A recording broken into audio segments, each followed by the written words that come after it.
এই মুহূর্তে গুরুত্বপূর্ণ সব আপডেট ও বাংলা সংবাদ দেখতে আপনাকে স্বাগতম। প্রথমে জানিয়ে দেব, লোডশেডিং ঘিরে আতঙ্ক, বিদ্যুৎ অফিসের নিরাপত্তা চেয়ে থানায় আবেদন। ইয়েমেনে 135 জনকে হত্যার কথা স্বীকার করল পেন্টাগন। গোপালগঞ্জে তীব্র লোডশেডিং, হামলার আশঙ্কায় পুলিশি নিরাপত্তা চাইল ওজপাড়িকো। মানিকগঞ্জে জগন্নাথ বিশ্ববিদ্যালয়ের বাসে হামলা, আহত 10। সর্বশেষ জানাবো, মাধ্যমিকের পাঠদানে গণিতে 87 ও ইংরেজিতে 84% শিক্ষক ভিন্ন বিষয়ে ডিগ্রিধারী। শিরোনাম শুনলেন, এবারে বিস্তারিত। তবে একটা অনুরোধ থাকবে, এই ভিডিওতে একটা লাইক ও কমেন্ট করে জানিয়ে দিন কোন জেলা থেকে বা কোথা থেকে দেখছেন। লোডশেডিং ঘিরে আতঙ্ক, বিদ্যুৎ অফিসের নিরাপত্তা চেয়ে থানায় আবেদন। নীলফামারীতে ডোমারে ঘন ঘন দীর্ঘ সময়ের লোডশেডিং নিয়ে গ্রাহকদের মধ্যে অসন্তোষ দেখা দেওয়ার পর বিদ্যুৎ স্থাপনা ও কর্মীদের নিরাপত্তা নিয়ে উদ্বেগ প্রকাশ করেছে পল্লী বিদ্যুৎ কর্তৃপক্ষ। গুরুত্বপূর্ণ বিদ্যুৎ স্থাপনাগুলোতে নিরাপত্তা বাড়ানো এবং রাতে নিয়মিত পুলিশ টহলের ব্যবস্থা করতে থানায় লিখিত আবেদন করেছে নীলফামারী পল্লী বিদ্যুৎ সমিতির ডোমার জোনাল অফিস। মঙ্গলবার 11 জুলাই রাতে ডোমার থানার ভারপ্রাপ্ত কর্মকর্তা ওসি মোহাম্মদ হাবিবুল্লাহ বিষয়টি নিশ্চিত করেছেন। জানা যায়, গত রোববার ডোমার জোনাল অফিসের উপমহাব্যবস্থাপক AKM আলাউদ্দিনের স্বাক্ষরে থানায় আবেদনটি পাঠানো হয়। চিঠিতে বলা হয়েছে, জাতীয় গ্রিডে বিদ্যুৎ উৎপাদন ও সরবরাহ ঘাটতি থাকায় বরাদ্দ অনুযায়ী বিভিন্ন এলাকায় লোডশেডিং দিয়ে বিদ্যুৎ সরবরাহ করতে হচ্ছে। এতে গরমের মধ্যে সাধারণ মানুষের ভোগান্তি যেমন বাড়ছে, তেমনি তৈরি হচ্ছে অসন্তোষ। এমন পরিস্থিতিতে বিদ্যুৎ বিতরণ ব্যবস্থার গুরুত্বপূর্ণ স্থাপনাগুলোতে অনাকাঙ্ক্ষিত কোনো ঘটনা ঘটতে পারে বলে আশঙ্কা করছে কর্তৃপক্ষ। তাই এসব স্থাপনার নিরাপত্তার জোরদারের অনুরোধ জানানো হয়েছে। আবেদনে ডোমার জোনাল অফিস, আন্ধারুর মোড় এলাকার উপকেন্দ্র 1 এবং চিলাহাটি অভিযোগ কেন্দ্রে রাতভর পুলিশ টহল ও নিরাপত্তা নিশ্চিত করার কথা বলা হয়েছে। ডোমার থানার ওসি মোহাম্মদ হাবিবুল্লাহ বলেন, নিরাপত্তার বিষয়টি বিবেচনায় নিয়ে অফিসে সাদা পোশাকে পুলিশ সদস্য মোতায়েন করা হয়েছে। পাশাপাশি পুলিশের নিয়মিত টহলও অব্যাহত রয়েছে। ইয়েমেনে 135 জনকে হত্যার কথা স্বীকার করল পেন্টাগন। ইয়েমেনের হুতিদের বিরুদ্ধে চালানো গত বছরের মার্কিন হামলায় 153 জন বেসামরিক নাগরিক নিহত এবং 243 জন আহত হয়েছেন বলে মার্কিন কংগ্রেসের কাছে স্বীকার করেছে পেন্টাগন। বুধবার 12 আগস্ট মিউল ইস্ট আই এর এক প্রতিবেদনে এই খবরের তথ্য নিশ্চিত করা হয়েছে।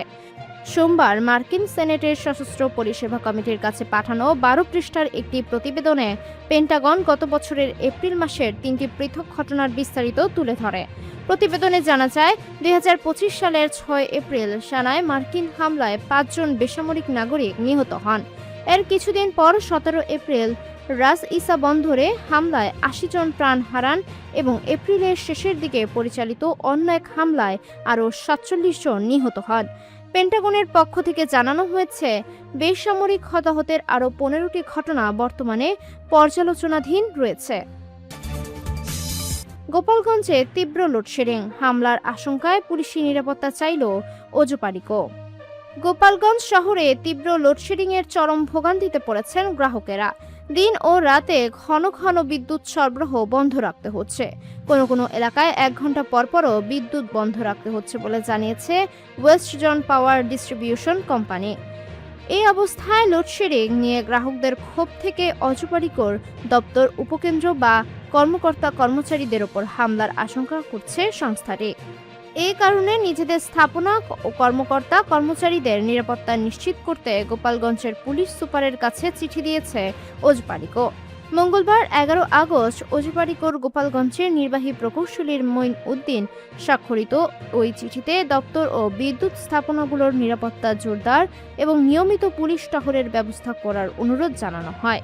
চিঠিতে বলা হয়েছে, গোপালগঞ্জ পৌরসভা এলাকার ওজপাড়িকোর পাওয়ার হাউস, গোপালগঞ্জ দপ্তর ক্যাম্পাস এবং চরপাথালিয়ায় 2টি 33/11 কেভি উপকেন্দ্রের মাধ্যমে বিদ্যুৎ সরবরাহ করা হয়। বর্তমানে বিদ্যুৎ উৎপাদন কমে যাওয়ায় জাতীয় গ্রিড থেকে চাহিদার তুলনায় কম বিদ্যুৎ পাওয়া যাচ্ছে। ফলে গোপালগঞ্জে ঘন ঘন লোডশেডিং করতে হচ্ছে স্বাভাবিক বিদ্যুৎ সরবরাহ ব্যাহত হচ্ছে।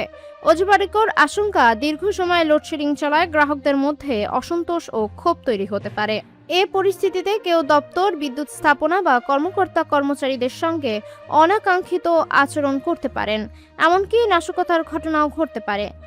তাই অজুবারিকর সব স্থাপনা ও 33/11 কেভি উপকেন্দ্রের নিরাপত্তা জোরদার এবং সেগুলোকে নিয়মিত পুলিশি টহলের আওতায় আনার অনুরোধ করা হয়েছে।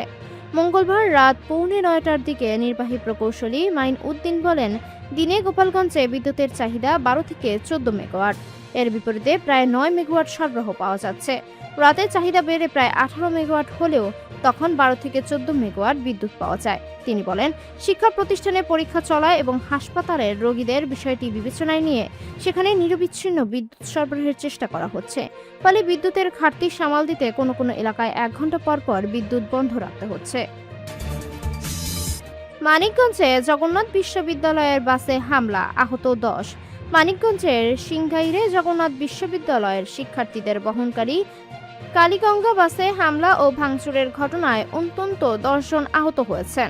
মঙ্গলবার 11 আগস্ট সন্ধ্যা 7টার দিকে মানিকগঞ্জের সিংগাইর উপজেলার ধল্লা ইউনিয়নের ভূমদক্ষিণ এলাকায় এ ঘটনা ঘটে। আহতদের মধ্যে 2 জনের অবস্থা গুরুতর। তাদের একজনের মাথা ফেটে গেছে এবং অন্যজনের শরীরে ভাঙা কাঁচ ঢুকে জখম হয়েছে।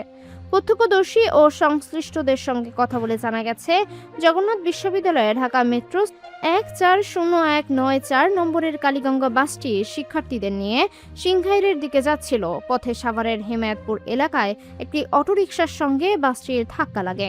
এ সময় অটোরিকশার আরোহী কাউসারের সঙ্গে বাসের যাত্রীদের কথা কাটাকাটি ও ধাক্কাধাক্কির ঘটনা ঘটে। প্রাথমিকভাবে জানা যায়, অটোরিকশাটি ওভারটেক করার সময় সাইড না দেওয়াকে কেন্দ্র করে বাসের কয়েকজন শিক্ষার্থী অটোরিকশা চালকের সঙ্গে বাকবিতণ্ডায় জড়ান। এক পর্যায়ে বাসের স্টাফ ও শিক্ষার্থীরা কাউসারকে মারধর করেন বলে তার ও পরিবারের অভিযোগ।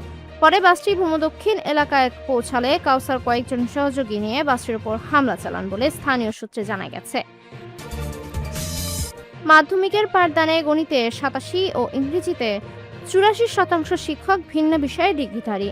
সদ্য প্রকাশিত এসএসসি ও সম্মান পরীক্ষার ফলাফলে ইংরেজি ও গণিতে শিক্ষার্থীদের ভরাডুবির নেপথ্যে রয়েছে দক্ষ ও বিষয়ভিত্তিক শিক্ষকের তীব্র সংকট। বাংলাদেশ শিক্ষা তথ্য ও পরিসংখ্যান ব্যুরোর তথ্য অনুযায়ী দেশের মাধ্যমিক স্কুলগুলোয় মোট গণিত শিক্ষকের সংখ্যা 64,147। এর মধ্যে বিষয়টিতে স্নাতক ও স্নাতকোত্তর ডিগ্রিধারী আছেন মাত্র 13.22%। অর্থাৎ গণিতে স্নাতক বা স্নাতকোত্তর ছাড়াই শিক্ষার্থীদের বিষয়টি শেখাচ্ছেন 86.78% শিক্ষক। অধিকাংশ শিক্ষকদের কাছে গণিত দুর্বোধ্য। তাদের গণিত শেখানোর পদ্ধতি মুখস্থ নির্ভর। শিক্ষার্থীরা মুখস্থ গণিতের থেকে কিছুটা হেরফের হলেই ভুল করে বসে আর উত্তর মেলাতে পারে না। একই চিত্র উঠে এসেছে ইংরেজি বিষয়ের ক্ষেত্রেও।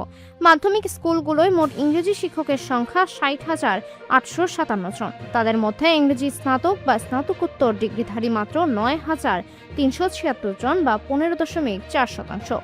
বর্তমানে যারা ইংরেজি পড়াচ্ছেন তাদের মধ্যে 84.6% অন্য বিষয়ে ডিগ্রিধারী।